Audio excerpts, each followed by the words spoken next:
Ladies and gentlemen, welcome to the press conference of Stefanos Tsitsipas. First of all, congratulations, Steph. A close battle for you tonight, but you managed to take away the victory. Could you please share with us at the beginning of the fifth set, what made you regroup together and conquer the final one? It was all about getting myself relaxed and ready for the big battle in the fifth set. Of course, things weren't going my way after being 2 sets love up. It seemed like the momentum switched dramatically, to me at least. There was a big gap that I couldn't fill in. But I did made a few technical adjustments on the fifth. Give myself an opportunity to play a bit more loose. And that really helped me serve better, and I think I kept on moving. I kept on, being active to be on these returns that I couldn't get in the previous sets, and that helped me with some love 40 games on the fifth, 2 consecutive, and I didn't convert the first one on the first game. I had 3, but I did. I gave myself another chance later on to convert the last break point actually that I had, and that was a great moment for me. Thank you. We'll do English questions first. Before speaking about our questions, please tell us your name and outlets. Any English questions? Congratulations. There are some new guys coming now, like Korda and Lehecka.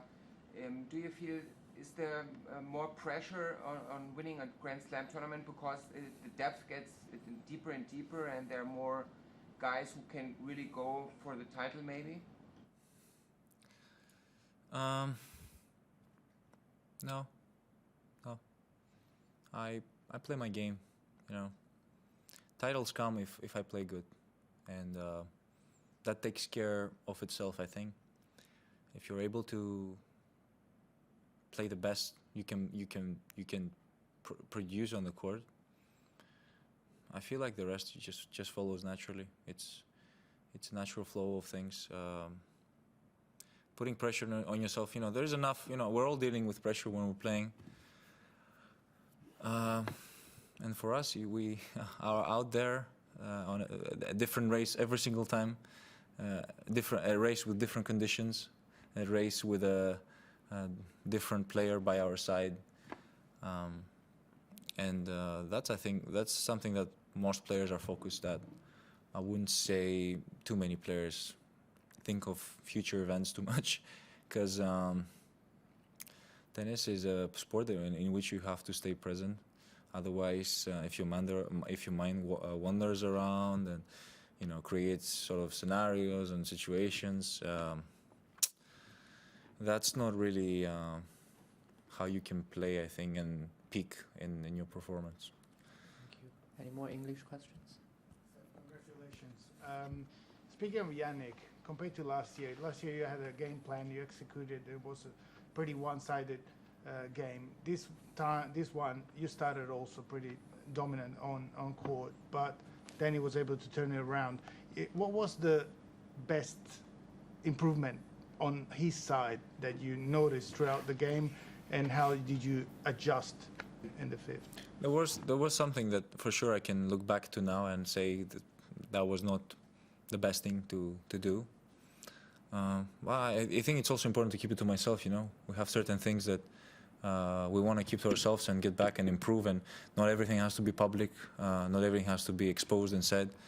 But it's a feeling. It's something that showed something different earlier in the match, and for some reason I decided not to follow, or I gave myself sort of an idea that I can do things more extreme, and that didn't seem to work at all. But the most important thing, I did fight, and when it came to the most important part of the match, I regrouped and did it the way I did it in the first 2 sets. Did you spend half an hour yesterday signing the postcards? Yes, I did. I always do. next one, please. So just to follow up on the postcards, how many do you bring, and where did you get the idea for it? It came during the pandemic. Of course, distancing was something that was recommended, and we all followed religiously. And I think it's also a very good option these days as well. You know, you're not sure yet what you're dealing with, and you know the people you get exposed to.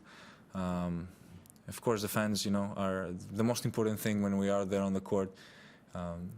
They're small, actually not small, a big part of why we're doing things so great when we compete. So it was important to, you know, spend some time on them daily when in competition or tournaments, and dedicate this time to let them know that you appreciate them and you respect that they're there and cheering you on, giving you their support. I find it important, and it will always remain this way. Last English question. A few words about your relationship to Melbourne. What kind of energy gives Melbourne to you, and why is it different from other places for you? I grew up in a climate that is very similar here, from the place I come from, in southwestern Attica. And it always reminds me of home a little bit when I'm here. You know, the conditions are similar. It's not very humid. It's not very tropical. I could say it's similar to the Athenian Riviera. So, you know, and plus I think I would also give you another reason, and another plus is wherever I look, I see Greek faces, I see Greek people speaking Greek. Of course, it's very important when you're far away from home to have that sort of feeling, to connect even more with the culture that you're at. And it feels very welcoming when you're able to walk around and feel that. It feels, it's for sure my home slum. I would consider that, yes, because you know Melbourne is the second biggest city after Athens with the biggest Greek population. So I would consider it my home slum. You know, the French people have Roland Garros, the Brits have Wimbledon, the Americans have US Open. For me, it's the Australian Open.